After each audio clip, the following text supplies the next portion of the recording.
નમસ્કાર દર્શક મિત્રો, હું જપન શાહ, કાનમ એક્સપ્રેસ ન્યૂઝમાં આપનું સ્વાગત છે. જોઈએ આજના મુખ્ય અને મહત્વના સમાચાર. બોડેલીના જબુગમ પાસેથી મેરિયા નદી પર આવેલા મેરિયા બ્રિજની મરામતની કામગીરી હાથ ધરવામાં આવતા બ્રિજ ઉપરથી ચાલતા વાહન વ્યવહારને બંધ કરવામાં આવ્યો. બાજુમાં નદીમાં બનાવાયેલ ડાયવર્ઝન પર વાહન વ્યવહારનું ભારણ વધ્યું. આ ઘટના અંગે સંપૂર્ણ માહિતી કંઈક આ પ્રમાણે સામે આવી રહી છે.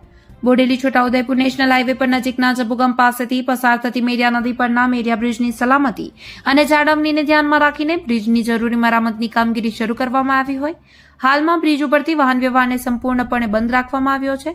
બ્રિજ પરનો વાહન વ્યવહાર બંધ કરવામાં આવ્યો હોવાના કારણે વાહન ચાલકો હવે બાજુમાં મેરિયા નદીમાં સેન્ડ એસોસિએશન દ્વારા બનાવવામાં આવેલ ડાયવર્ઝન ઉપર ઉપયોગ કરી રહ્યા છે. હાલ આ ડાયવર્ઝન વાહન ચાલકો માટે આશીર્વાદરૂપ પુરવાર થઈ રહ્યો છે. હાલમાં નાના મોટા દરેક વાહનો ડાયવર્ઝન માર્ગ પરથી જ પસાર થઈ રહ્યા છે. જો કે ડાયવર્ઝન પર વાહન વ્યવહારનું ભારણ વધતા રોડની બંને તરફ વાહનોની લાંબી કતારો લાગતી જોવા મળે છે.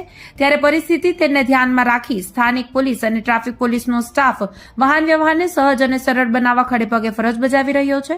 આજે ડાયવર્ઝન પર એક કાર અચાનક બંધ થઈ જવાના કારણે બંને તરફ લાગેલી વાહનોની કતારને પસાર કરાવવા બંધ પડેલી કારને હાજર પોલીસ કર્મીઓ ધક્કો મારીને કારને બાજુની બાજુ લઈને આવ્યા અને મદદરૂપ થયા. પોલીસને પ્રજાને મિત્ર છે એ વાતને સાબિત કરી.